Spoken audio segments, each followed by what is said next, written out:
বাচ্চারা যখন ফল খায় না তখন এভাবে দিতে পারেন, তাহলে কিন্তু আগ্রহ নিয়ে খাবে।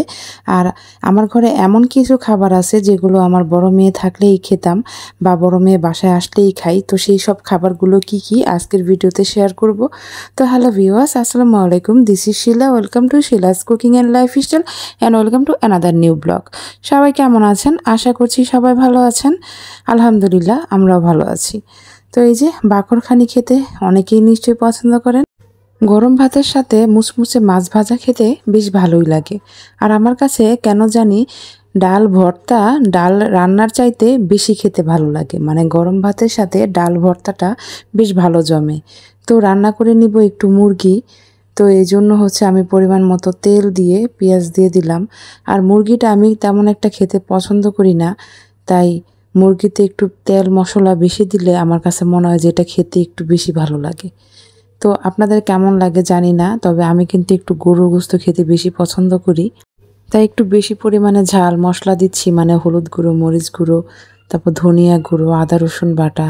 আর আমি হোমমেড গরম মশলা গুঁড়ো ইউজ করি। আমার কাছে আস্ত গরম মশলা একদম ভালো লাগে না। জিরা গুঁড়ো ইউজ করি, সেগুলো তো দিবই। তারপরে আমি রান্না করে নিব আর কি মুরগিটা। তো অনেকগুলো পা ছিল, সেগুলো দিয়ে দিয়েছি। আর ফার্মের মুরগি পাটা আমার বেশি ভালো লাগে দেশি মুরগির পায়ের চাইতে, মানে কক মুরগি যেটা, সেগুলোর পায়ের চাইতে ফার্মের মুরগির পাটা বেশি মজা লাগে, কারণ সেটা একটু নরম নরম থাকে। তো অনেকেই তো রেগুলার যারা আমার ব্লগ দেখেন আপনারা জানেন যে আমার মেয়ে আমার মায়ের বাসায় থাকে। তো ওর যেহেতু এক্সাম শেষ, তো বাসায় চলে আসছে। আজকে প্রায় 7 দিন যাবত ও বাসাতেই আছে। তো রাতের দিকে একটু খিচুড়ি রান্না করেছিলাম, আর দুপুরের যে চিকেন ছিল সেগুলো, আর সাথে ছিল আচার। তো খিচুড়ি ও বাসায় থাকলেই রান্না করা হয়, বা ও যদি বাসায় আগে যখন ছিল তখনই বেশি পরিমাণে খিচুড়িটা রান্না করা হতো। আর ওর প্রিয় হচ্ছে বোয়া, মানে ভর্তা, বোয়া, ডিম ভাজা, এগুলো ওর অনেক পছন্দের খাবার। তো ও যখন বাসায় থাকে এগুলো বেশি পরিমাণে করি। আজকে যেমন ছোট মেয়েকে ডিম সিদ্ধ করে দিয়েছি, কারণ সে ডিম ভাজা খাওয়া এখনও শিখে নাই। আর বড় মেয়েকে ডিম ভেজে দিয়েছি। আর আমার চুলায় এখনও রান্না হয়নি, আমি রান্না করছি। এটা হচ্ছে পটল ভাজি, আলু আর পটল কুচি করে ভাজি করছিলাম।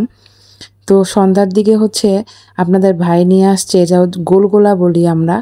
এটার ভিতরে হচ্ছে কি দিয়ে বানায় আমি শিওর জানি না, তবে এটার মধ্যে কালিজিরা দিয়েছিল। তো এখন হলো আমি ভর্তা করে নিচ্ছি।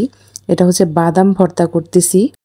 কালো জিরা ভর্তা, শুটকি ভর্তা, বাদাম ভর্তা, প্রায় 3 রকমের ভর্তা করেছিলাম বৌয়া দিয়ে খাওয়ার জন্য। আমার মেয়ে আসলেই আমি এগুলো করি, এছাড়া খুব একটা করি না এত আয়োজন। তো আমার ভিডিওটা যারা ফেসবুক পেজ থেকে দেখছেন প্লিজ পেজটা ফলো করে দিয়ে ভিডিওতে লাইক করে দিবেন। আর যারা ইউটিউব চ্যানেল থেকে দেখছেন চ্যানেলটা সাবস্ক্রাইব করে দিয়ে বেল বাটনে প্রেস করে দিবেন। আর আপনাদের ঘরে কার কার এরকম খাবারগুলো খেতে পছন্দ করেন তারাও কিন্তু কমেন্ট বক্সে জানাতে ভুলবেন না। তো আমার ভিডিওগুলো একটা শেয়ারের মাধ্যমে আপনাদের পরিবার এবং বন্ধুবান্ধবকে দেখার সুযোগ করে দিবেন। আমি কিন্তু সব রান্নাই আপনাদের সাথে শেয়ার করি না। এটা ছিল গরুর গোশত এবং উস্তা ভাজি। তো আজকের মতো এখানেই বিদায় নিচ্ছি। আল্লাহ হাফেজ।